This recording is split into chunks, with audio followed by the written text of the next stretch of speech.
I have to ask you about Interstellar. So I think it's an incredible film. I've seen it inspire so many scientists and engineers. It's just philosopher, everybody, humans. It explores space travel, physics of space time, human nature, human condition, human connection. How has that film expanded your understanding of the universe Yeah. and our place in it? Yeah. Well, it's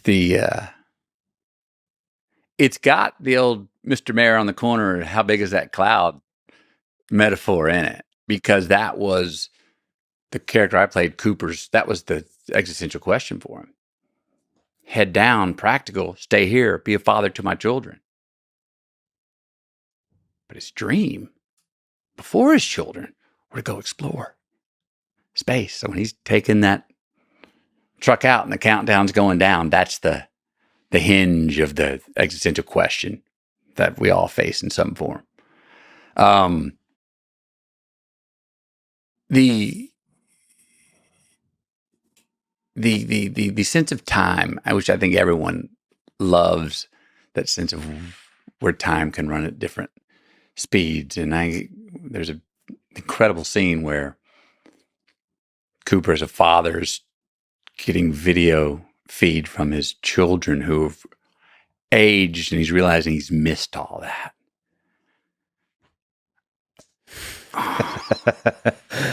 Yeah. That overall, that concept makes me consider and imagine. We talk about mystical successes instead of engineered ones. Like the engineered ones, there's ethos from that film and what Nolan put into that film and theories that make me go, yeah, what does any of this matter? What do we? Maybe we are. Maybe we're AI. It makes me go, maybe this is all. It's already all been written. What's happening right now in this blip of time? You're here, 53 years so far. We'll see how many we get.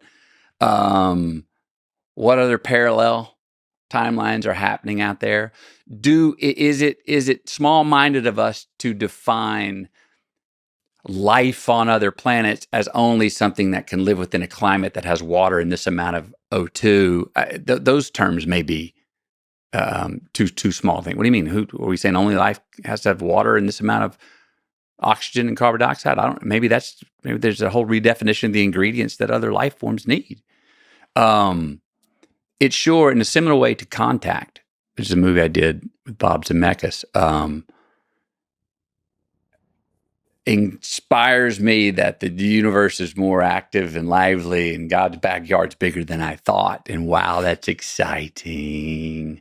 And, people go, now, yeah, you believe in extraterrestrial life? I said, yes, man, I think it'd be arrogant not to. I sure hope so. You think there's alien civilizations all out there, intelligent ones, just far on distant stars? I hope so. And I think it's possible. May have many among us right here. Why? And I go for the why not in that, just to keep that train of thought open to learn and consider, those existential questions. I think it'd be arrogant not to. There's so many hundreds of billions of planets just in our galaxy. Just in ours. I can't imagine there's not life out there. And, but I suspect it's very different, like you said, than we are. And we have to have a humility to open our eyes to how different life could be. And if and when we cross it, unlike we've had a tendency to do when we try to go with some nation takeovers, I think it would be our inherent glitch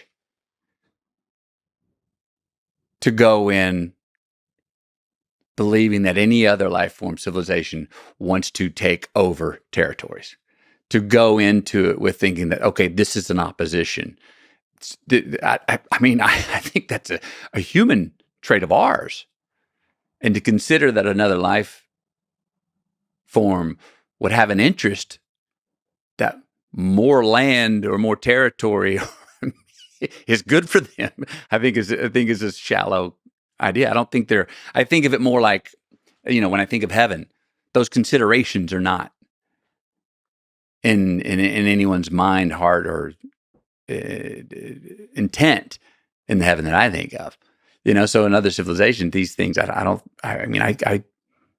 hope that we would just see and would learn that it would be the natural side of welcoming. It wouldn't be a primate response to, no, I have fire and you're coming over trying to put it out, or I have food and you're trying to steal my food. I don't think it would be.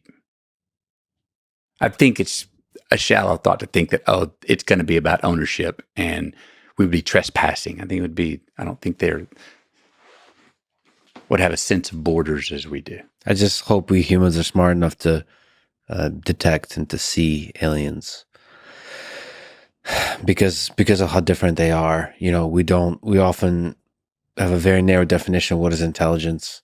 It's very possible that trees are extremely intelligent if we kind of zoom out at a different time scale, you just look at stuff from a bigger perspective that's outside of being so human centric. It's a great quote that someone told me. This astrophysicist told me this. How accurate it is or not, someone else can argue the validity of what I'm about to say or not, but I thought it really was a perspective grabber for me. Like, look, see, the universe was created at midnight. Humans came around at 11:59 and 36 seconds. Mm-hmm.